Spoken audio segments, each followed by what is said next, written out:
미국의 상호관세 위법 판결에 대응하기 위해 산업통상부도 오늘 긴급 대책회의를 열었습니다. 김정관 장관은 불확실성이 다소 높아졌지만 대미 수출 여건은 큰 틀에서 유지될 것으로 예상했습니다. 경제부 연결해서 알아보겠습니다. 최하영 기자, 오늘 정부 긴급회의에서 어떤 내용이 논의됐죠? 네, 김정관 산업통상부 장관은 오늘 오전 10시에 긴급 대책회의를 열었습니다. 여한구 통상교섭본부장과 소관부서 국화장, 주미 주일대사관 상무관이 참석했는데요. 김 장관은 우선 대미 수출 불확실성이 다소 높아졌지만 한미 관세 합의를 통해 확보된 대미 수출 여건은 큰 틀에서 유지될 것이라고 밝혔습니다. 이어 판결 내용과 미 행정부의 후속 조치, 그리고 주요국 동향을 종합적으로 검토해 국익에 가장 부합한 방향으로 총력 대응하겠다고 강조했는데요. 우리 기업의 이익을 보호하기 위해 최선을 다하겠다고도 덧붙였습니다. 특히 트럼프 대통령이 판결 직후 10% 임시 관세 부과를 발표한 만큼 우리 정부는 미국 측의 향후 조치 내용을 계속 파악하면서 불확실성을 최소화하기 위해 노력할 계획입니다.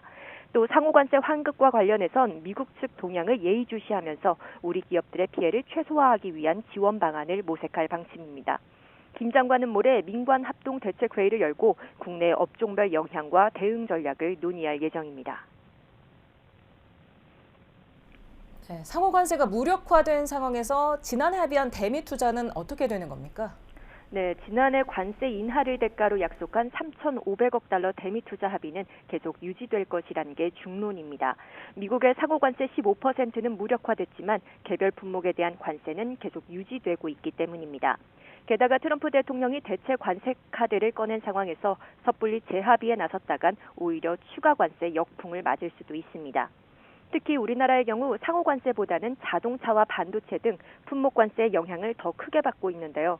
만약 트럼프 대통령이 상호관세 폐지를 품목별 관세 확대로 상쇄할 경우 우리나라의 관세 부담이 지금보다 더 커질 가능성도 있습니다.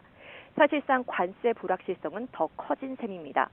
아울러 이번 판결에서 환급에 대한 명확한 언급이 없었던 만큼 그동안 낸 상호관세를 어떻게 돌려받을지를 놓고도 혼란이 이어질 전망입니다. 이에 관세청은 대미 수출 기업을 대상으로 관세 환급 기본 절차와 청구 기한 등을 안내하기로 했습니다. 지금까지 경제부에서 YTN 최하영입니다.